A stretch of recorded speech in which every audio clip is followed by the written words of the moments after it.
Welcome to Films and Stuff with your hosts, Pete Mitchell and Ethan Hunt. Hi, everybody. Welcome back to Films and Stuff. I'm Ethan, joined, as always, by the MVP, Most Valuable Podcaster, and that is Pete. Hey, Pete, what's up? Not much, buddy. How are you? Here we go. Saturday morning. My voice gets longer and longer, like that one guy who used to announce like Chicago Bulls introductions or boxing matches. Oh, yeah, that's right. Right? What's his name? Michael someone. Right? I can't remember, but did you know, fun fact, the guy who did the boxing introductions, Let's Get Ready to Rumble, yes, that guy. Actually signed it as like a trademark, or he patented it or something like that, and he now earns hundreds of millions of dollars in royalties on that. Just goes to show we are not monetizing our voices properly. No, not at all. Without further ado, I am introducing our weekly Stream or Skip segment. I introduce it, which I've just done. I turn it over to you, which I'm about to do. And then you remind our listeners, old and new, what is Stream or Skip? All right. So Ethan and I have prepared lists of TV shows for each other to watch. Every week, we randomly assign each other one of those shows. We watch 2 episodes if it's a series, 30 minutes if it's a feature, and on that basis, we determine if that show is worthy of being streamed or skipped. Right you are, my friend. And usually I'm pretty generous and I say, hey, Pete, do you want to go first or should I? This week, I'm grabbing the baton. I'm going first. And I love it. There's a bonus at the end, and I've got a piece of trivia that I think is going to make you speechless. Ooh, all right. I like it. Yeah. Let's begin. I was assigned Lucky on Apple TV Plus. And Lucky is crime thriller miniseries, and it stars Anya Taylor-Joy, Annette Bening, and Timothy Olyphant. Okay. And I found it just by kind of coincidence on Apple TV Plus. I was not ready for it to be launched. You know, like there's shows that you kind of follow and follow and follow, and you're waiting for release, waiting for release, waiting for release. This one to me jumped out. I was not expecting it or anticipating it. Did it catch you off guard also? It did, because I think I saw a trailer for it, I don't know, quite some time ago. Yeah. So I watched the first 2 episodes that dropped. Quick spoiler alert in terms of the ranking. This is a must subscribe. Yeah. I am all the way in. All the way in. Anya Taylor-Joy, who I love in pretty much everything she does because I just love her face and body. And Annette Bening, also love her face and body, are actually 2 of my favorite, I guess, actresses. So them kind of teaming up is super, super cool. Let me give you the breakdown. We are opening to a scene where Anya Taylor-Joy's character, Lucky, is evading someone who's chasing her. The person has an FBI jacket on.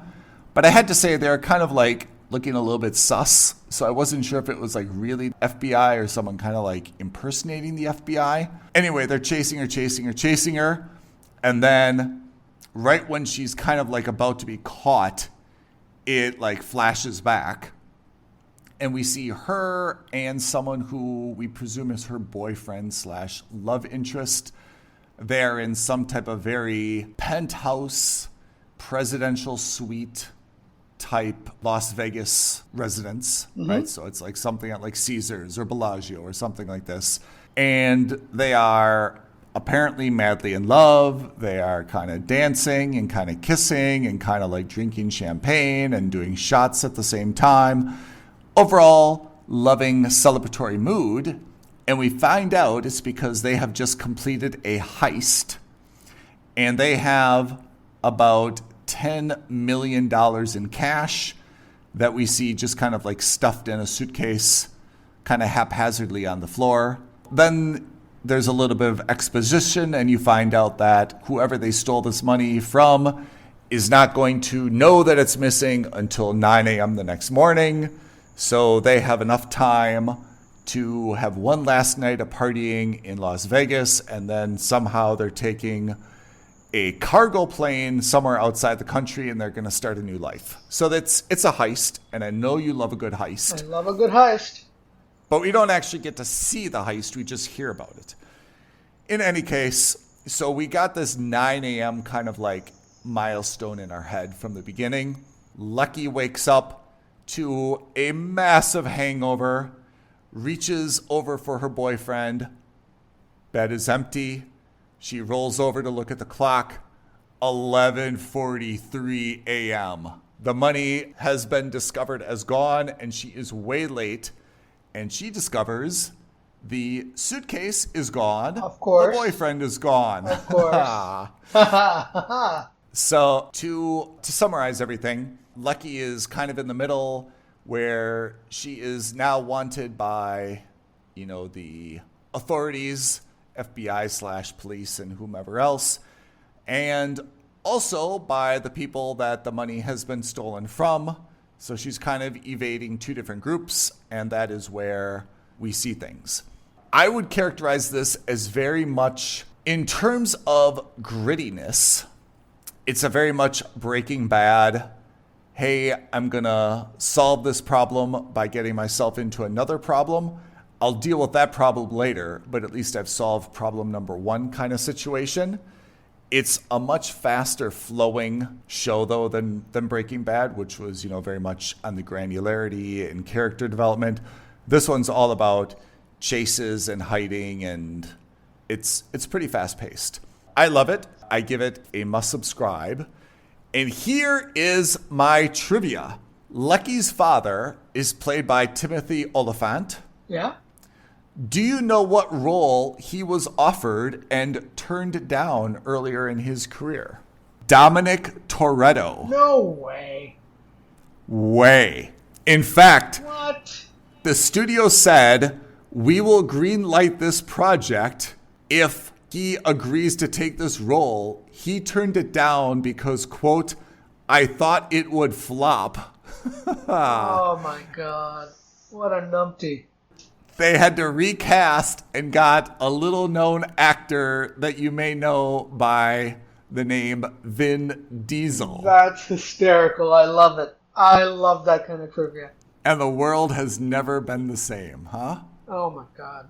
Yeah. Anyway, that's a fun fact. So Lucky, Apple TV Plus, must subscribe. Excellent. All right, so I had a show on Netflix called Falling Skies. Now, Falling Skies is an old show, 2015, and I think it ran for 5 or 6 seasons, or so. It must have ended during the COVID lockdown period. Okay. It's a sci-fi show. Yeah, it stars me too. Noah Wyle, which also gets me interested. Oh, yeah. It's a post-apocalyptic show where aliens have invaded Earth.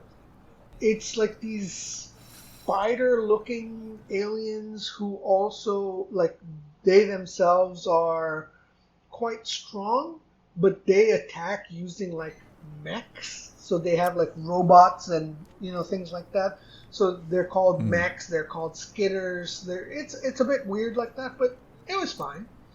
And the premise of the show is these aliens have invaded Earth, and what they're doing is they're not just destroying humanity. So I think something like 90% of all of humanity has been destroyed or killed by these aliens, right? So now you've got less than 1 billion people on the planet, and kids are being kidnapped, these kids between the ages of 5 and 10 or 5 and 12 or whatever are being kidnapped, and this weird, it looks almost like a sci-fi backpack, is being attached to their backs. And that kind of gives the aliens mind control and body control over these kids. Huh. So we don't know why yet. I still don't know why, but they're going after these kids for a reason. But we don't know what for so far. And of course, Noah Wile's son is one of those who has been kidnapped. He plays a history professor who gets kind of drafted into this makeshift military, and he becomes like the second or third in command. For a TV show, it's not bad in terms of its effects, but because it's a TV show, the effects aren't great, right? Like the aliens don't look so good. The robots look clearly like someone has made them on a computer and green screened it on there. That's ultimately that's the problem with sci-fi. That's a budget issue. Yeah. You either need a massive budget to make the aliens and the effects look good, which like Amazon has done, Apple TV has done, all of these guys have done. But back for a cable network or like a normal TV channel to do, it's very difficult. Yeah. Or the alternate is you need a really killer storyline, right? And you need it to be really good. And I couldn't help but compare this back to Battlestar Galactica. Oh, really? Not in a good way. The original with Twinkie or the second one? No, the second one. I never saw the original one from the 70s. I saw the original. I saw the pseudo remake from the 2000s with Katie Sackhoff and Edward James Olmos. If you remember Battlestar Galactica, those effects were nothing great either. Like, they looked kind of cheesy, especially today's date. Like, they don't hold up. But the story was so good with the Cylons that you were just kind of like, okay, I mean, I don't really give a damn about the effects. The stories are really good, and the story, in my opinion, still holds up relatively well today. In this case, it doesn't hold up so well. Like, and this is only 5 years old. Every time I was watching the first 2 episodes, it felt like I was watching a really uninspired, grounded version of Battlestar Galactica. Everything was a comparison. So for me, this is like a skip. I was not enjoying it because I think Noah Wiley is kind of acted his way into a corner. He's a really good he's TV a doctor. You know, he's really believable, high pressure TV doctor. He is not believable as a relatively thin, scrawny looking fighter who's cocking an AK-47 and fighting bad guys and aliens. It doesn't feel right for him. That's not a discredit to him in this role. That's a credit to him in his ER and his The Pit roles. The Pit. Right? Yeah. So it's not that he's bad in this. It's that he's so exceptionally good as a doctor that I don't see him as anything but a doctor. But yeah, I mean, apart from that, the only things I remember him from are ER, The Pit. And he was excellent in both. So, you know. Yeah, can't even think of anything else that he's been in, to be honest. Yeah, so if you like sci-fi tropes, this is probably okay, but like this, like the effects were not great, the story was very meh, and again, until and unless you reveal very quickly, you could get away with this 10 years ago, you can't get away with it now. The mystery of why the aliens are kidnapping specifically these children, you need to kind of explain that relatively quickly. And this is not a mystery that for me, like, it wasn't anything. Okay, so that's a skip, That's a huh? skip. Before you announce what you have next week, I have a little bonus. Okay.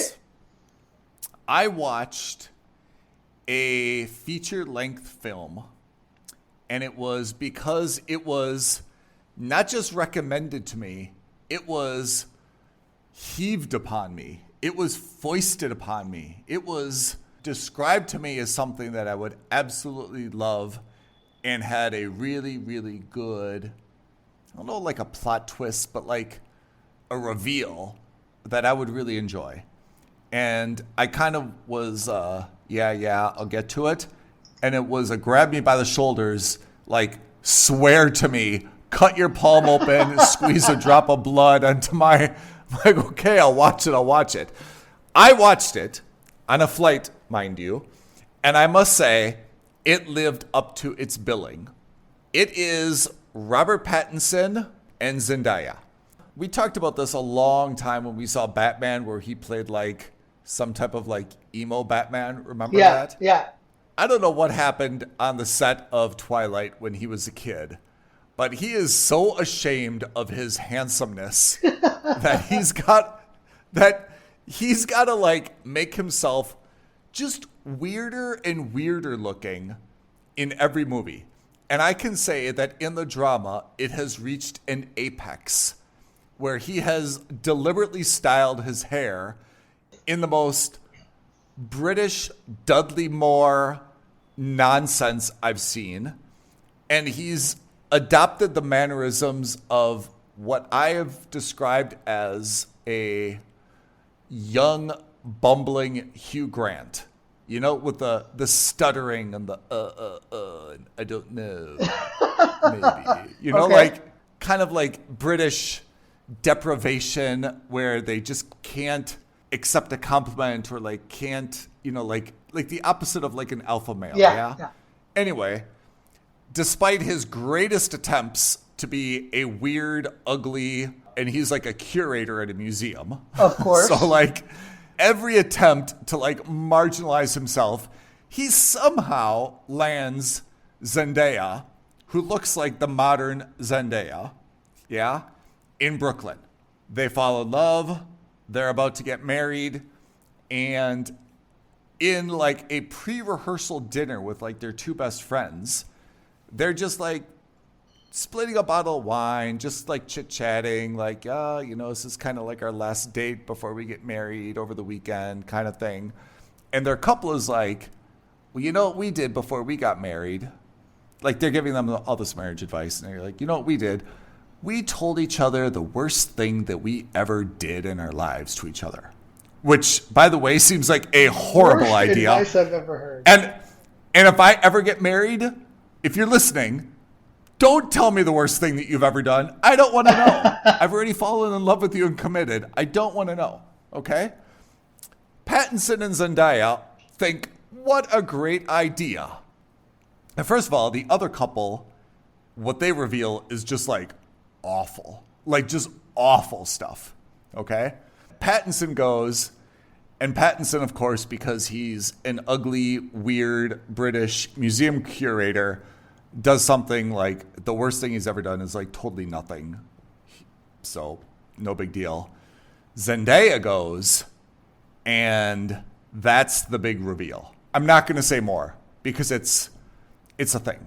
But basically, the movie from that point forward is like now everyone looks at her differently and she's lost her friendships. And Pattinson is like going through this neurotic phase where he's like this was like my dream girl, the love of my life. I'm not sure I can do it anymore. And it turns into a very not like a psychological thriller, but like a deep drama kind of exploring, you know, what the difference is between someone in the past and who they are now and what you love and what you don't love. Anyway, I have to say it's, for the most part, very, very good. I would recommend you see it. I think you will like it. I think the big reveal is worth it. Okay. All right. And I just don't want to say more because anything more will kind of like give away what that thing is. And I don't want you to know at all, but I want you to see it fresh. And it would be interesting if you saw it and you came back and you're like, oh man, like I could or could not go through with it, you know, because of this. But it really shows that she's like, that's not me anymore. And despite the fact that you want to kind of like move on, her friends and Pattinson are having problems with. I will give it a watch, and we can verify what we think about that event. Yeah, it'll be a good one to discuss. All right, so now, without further ado, Pete, what do we have assigned for each other for next week's episode of Streamer Skip? All right, we're both on Netflix. You are watching a show called Big Mistakes. Haha. And I am watching a show called The Hawk.